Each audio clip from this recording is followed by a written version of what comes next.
শুভ সকাল। Saint Gregory high school and কলেজের নবম ও দশম শ্রেণীর শিক্ষার্থীদেরকে অনলাইন ক্লাসে স্বাগত।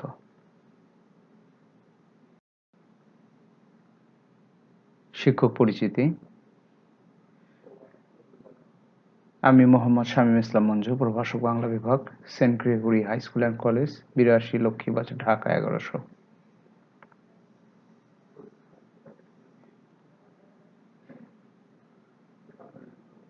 মাধ্যমিক বাংলা সাহিত্য, নবম ও দশম শ্রেণী।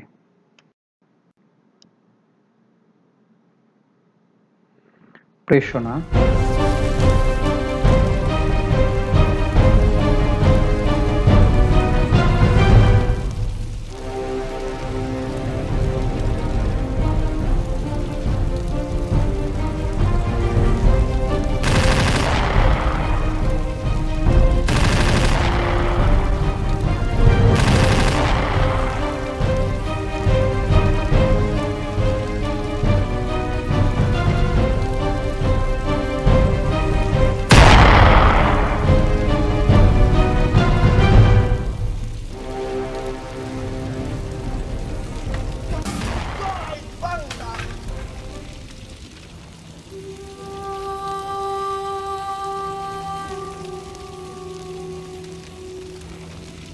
साला मुक्ति मिल गया।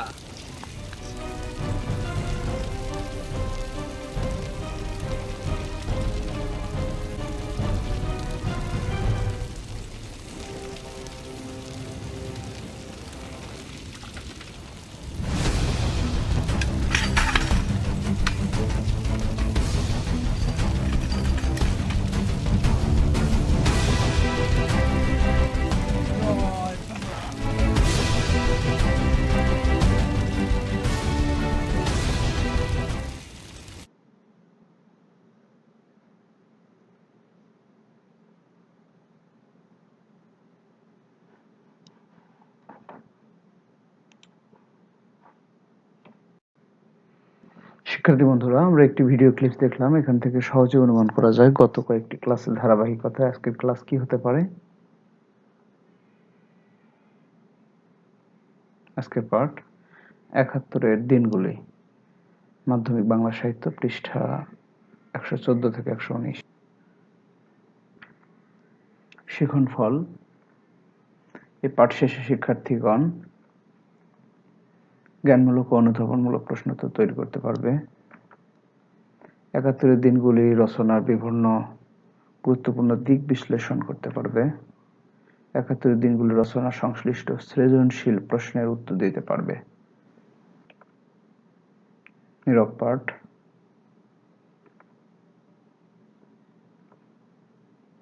৭১-এর দিনগুলি জ্ঞানমূলক প্রশ্নোত্তর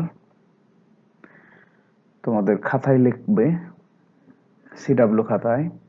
৭১-এর দিনগুলি এর রচয়িতা কে? উত্তর, জাহানারা ইমাম। ২. জাহানারা ইমাম কত সালে জন্মগ্রহণ করেন? ১৯২৯ সালে। জাহানারা ইমাম কত সালে বিএ পাশ করেন? ১৯৪৭ সালে। জাহানারা ইমামের বাবা কি ছিলেন? Deputy magistrate. জাহানারা ইমামের প্রথম ছেলের নাম কি? রুমি। লেখিকা কত সালে মৃত্যুবরণ করেন? ১৯৯৪ সালে। লেখিকার বাবার নাম কি? সৈয়দ আব্দুল আলী। গজকচ্ছপ এর রচয়িতা কে? জাহানারা ইমাম।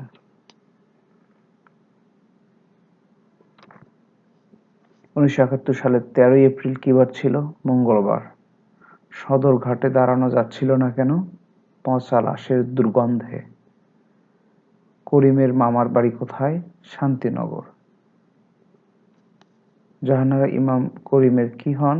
ফুফু। শিক্ষার্থী বন্ধুরা, সরব পাঠ।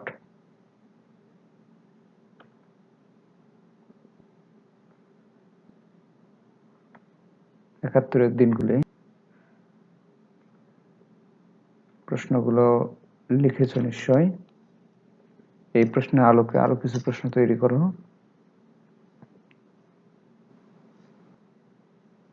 পাঠ বিশ্লেষণ।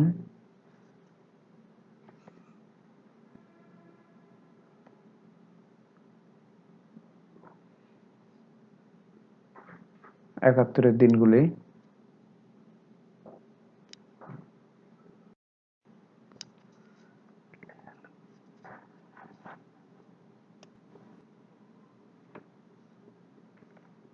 তেরো, পিস ফুলের রং কিসের মতো? মাখন। 14, বুকানিয়ার ফুলের রং কি? হলুদ। 15, জাহানারা ইমামের স্বামীর নাম কি? শরীফ। 15 দুইবার হয়েছে।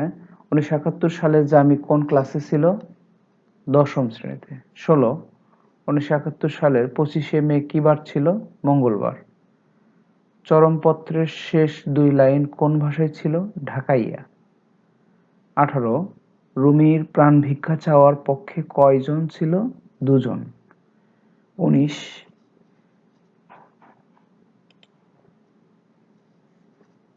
রুমির জন্য মার্সি পিটিশন করার সম্পূর্ণ বিরুদ্ধে কে ছিল? শরীফ। 20, সুজা সাহেবের ভাস্তে কে? উত্তর, ডাক্তার ফজলে রাব্বি। 21, মতিউর রহমান সামরিক বাহিনীর কোন পদে ছিলেন? উত্তর, ফ্লাইট লেফটেন্যান্ট। 22, মনিরুজ্জামানের স্ত্রীর নাম কি? উত্তর, ডলি। 23, মতিউর রহমানের স্ত্রীর নাম কি? মিলি। 24, হাসান ইমাম কোন ছদ্মনামে কাজ করতেন? উত্তর, সালেহ আহমদ। 25, ক্লস কত সালে জন্মগ্রহণ করেন? 1897 সালে।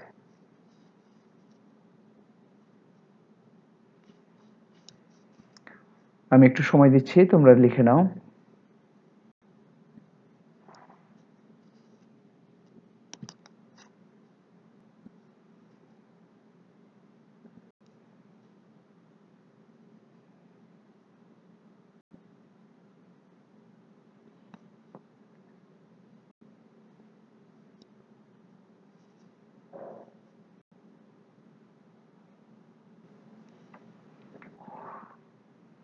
অনুধাবনমূলক প্রশ্নোত্তর।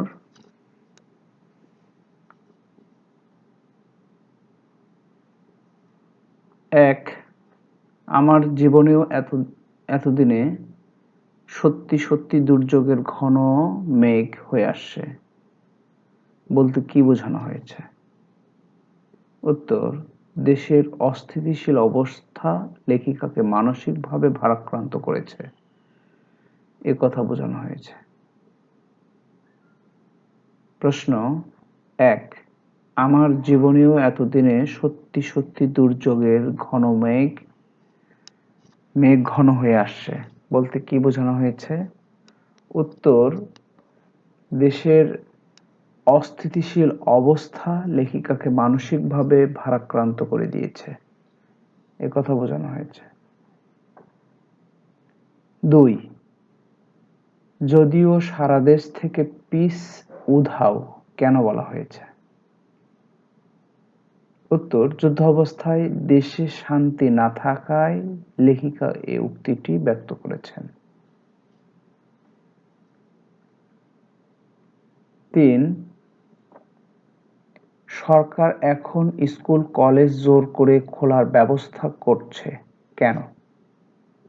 উত্তর, বহির্বিশ্বে পাকিস্তানের অবস্থা স্বাভাবিক বোঝাতে পাকিস্তানের সামরিক জান্তা জোর করে স্কুল কলেজ খোলার ব্যবস্থা করেছে। আমরা শুধু জ্ঞানমূলক অংশটুকুই বলে দিচ্ছি, ব্যাখ্যাগুলো তোমরা বই পড়লে আত্মস্থ হয়ে যাবে এবং লিখতে পারবে। 4, ধরনী দ্বিধা হও বুঝিয়ে লিখো। উত্তর, ধরনী দ্বিধা হও কথাটি দ্বারা লেখিকা কল্পনা করেছেন যে শিল্পী ও বুদ্ধিজীবীরা তাদের সম্পর্কে প্রদত্ত মিথ্যা বিবৃতি পড়ে তারা ধরনীর মাঝে নিজেদের লুকাতে চাইবেন লজ্জায়। 5 মুক্তি ফৌজ কথাটা এত ভারী বলতে কি বোঝানো হয়েছে? উত্তর দেশমাতৃকাকে বাঁচানোর জন্য মুক্তি ফৌজের কর্মকাণ্ডের দিকটি বিবেচনায় মুক্তি ফৌজ কথাটি লেখিকার কাছে ভারী মনে হয়েছে। 6 এইভাবে দ্বিধাদ্বন্দ্বে কেটেছে দুদিন দুরাত ব্যাখ্যা করো। উত্তর সন্তানের জীবন বাঁচাতে অত্যাচারী পাক জান্তার কাছে প্রাণ ভিক্ষা চেয়ে মার্সি পিটিশন করা না করা নিয়ে লেখিকা দ্বিধাদ্বন্দ্বে ভুগেছিলেন। 7 স্বাধীন বাংলা বেতার কেন্দ্রে শিল্পীরা ছদ্মনাম ব্যবহার করতেন কেন? উত্তর ব্যক্তিগত ও পারিবারিক নিরাপত্তার জন্য স্বাধীন বাংলা বেতার কেন্দ্রে শিল্পীরা ছদ্মনাম ব্যবহার করতেন। আমি একটু সময় দিচ্ছি, তোমরা লিখে নিতে পারো।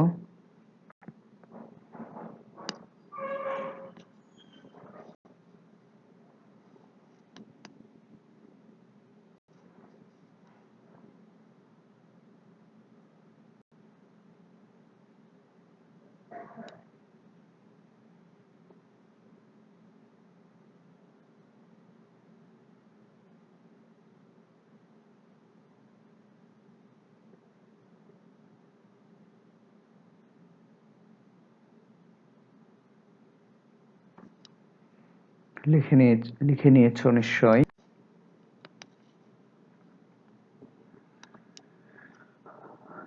8 দুপুর থেকে সারা শহর ভীষণ চঞ্চল ও উত্তেজনা বলতে কি বোঝানো হয়েছে? উত্তর উক্তিটি দ্বারা মুক্তিযুদ্ধে আনুষ্ঠানিক বিজয় অর্জনের সম্ভাবনাকে কেন্দ্র করে মানুষের মাঝে উদ্দীপনাকে বোঝানো হয়েছে। 9 অবরুদ্ধ নিষ্ক্রিয়তায় বলতে কি বোঝানো হয়েছে? উত্তর দেশের অস্থিতিশীল যুদ্ধ অবস্থায় রুদ্ধ পরিস্থিতিতে কর্মহীনতা তথা অচল অবস্থাকে বোঝানো হয়েছে। 10 চরমপত্র সম্পর্কে লিখো। উত্তর 1971 সালে স্বাধীন বাংলা বেতার কেন্দ্র থেকে প্রচারিত M.R. আখতার মুকুল কর্তৃক রচিত অনুপ্রেরণাদায়ী ও হাস্যরসাত্মক কথিকাগুলো হলো চরমপত্র।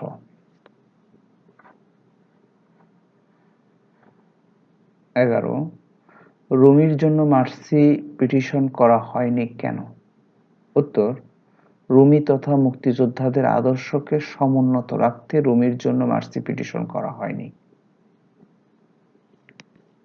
12 একটা ভরসার ভাব ধীরে ধীরে মনের কোণে জেগে উঠতে থাকে বুঝিয়ে লিখো। উত্তর মুক্তি ফৌজের সাহসী কর্মকাণ্ডকে কেন্দ্র করে দেশের সংখ্যাযুক্ত অস্থিতিশীলতার মাঝেও এক ধরনের ভরসা ও সংখ্যাহীন মানসিকতার সৃষ্টিকে বোঝানো হয়েছে। দেশ স্বাধীনের সম্ভাবনাকে বোঝানো হয়েছে।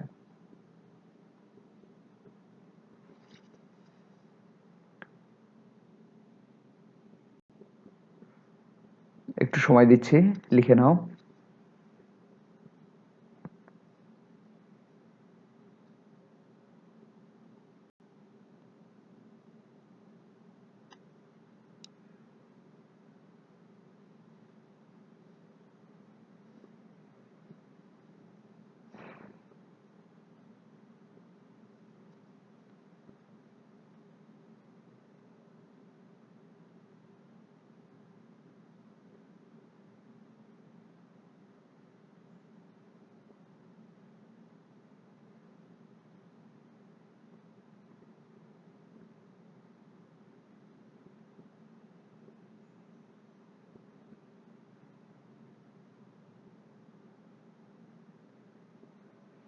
লিখে নিয়েছ নিশ্চয়ই।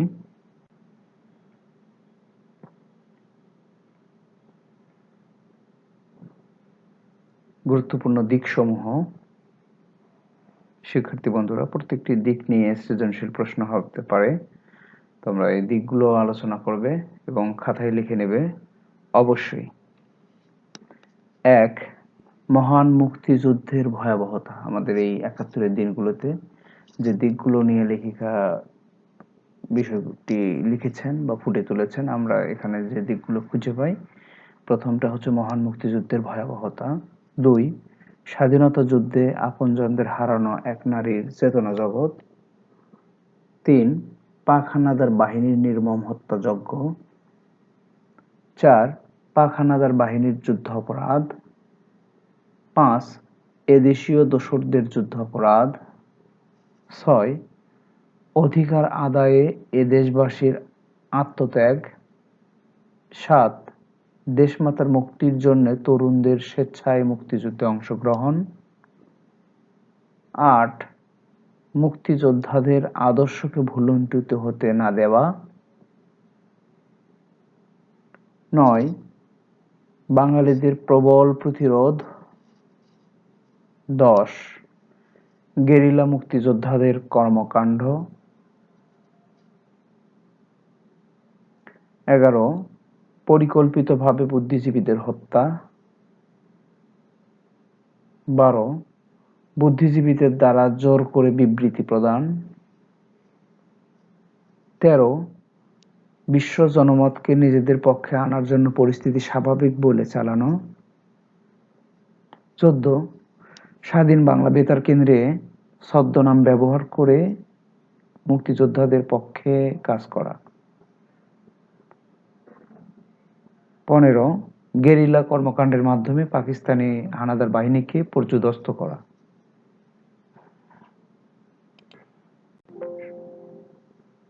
16.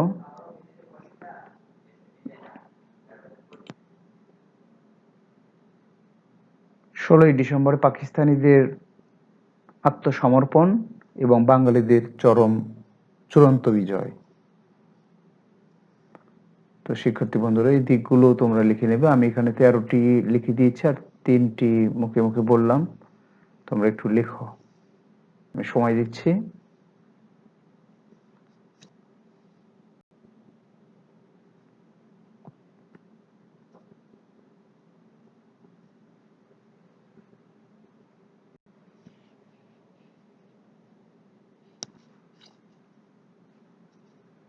লিখতে পেরেছ? সৃজনশীল প্রশ্ন। স্বাধীন বাংলা বেতার কেন্দ্রে মুক্তিযোদ্ধাদের উজ্জীবিত করতে নেপথ্যে ভূমিকা রেখেছিল তারেক মাসুদ। মুক্তির গান প্রামাণ্যচিত্রে দেখিয়েছিলেন শিল্পীরা বিভিন্নভাবে মুক্তিযুদ্ধের ক্যাম্পে গিয়ে মুক্তিযোদ্ধাদের উজ্জীবিত করেছেন। যুদ্ধ কেবল মুক্তিযোদ্ধারা করেনি, এ যুদ্ধে শিল্পী, কলাকুশলী ও শব্দ সৈনিকের ভূমিকা ছিল।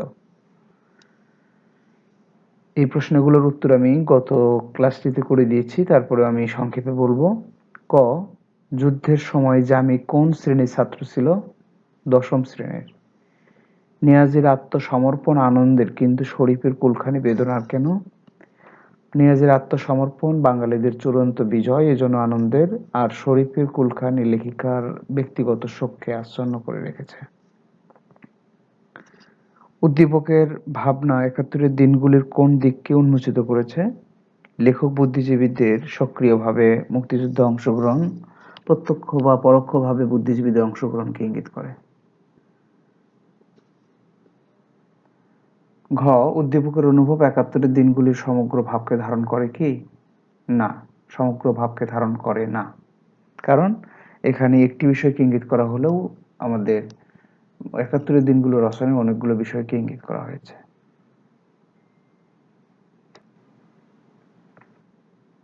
শ্রেণীর কাজ। প্রিয় শিক্ষার্থী বন্ধুরা, আজকের পাঠ থেকে কমপক্ষে 3টি গুরুত্বপূর্ণ দিক CW খাতায় লিখো।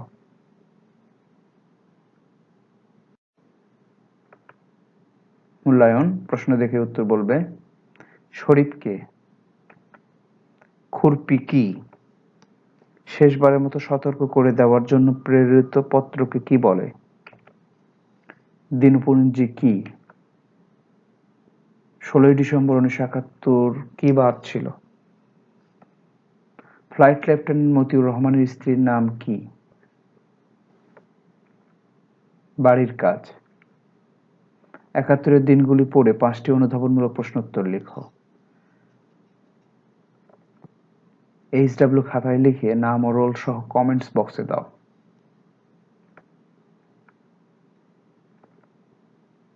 এসো মুক্তিযুদ্ধকে জানি, মুক্তিযুদ্ধের আদর্শে দেশ গড়ি।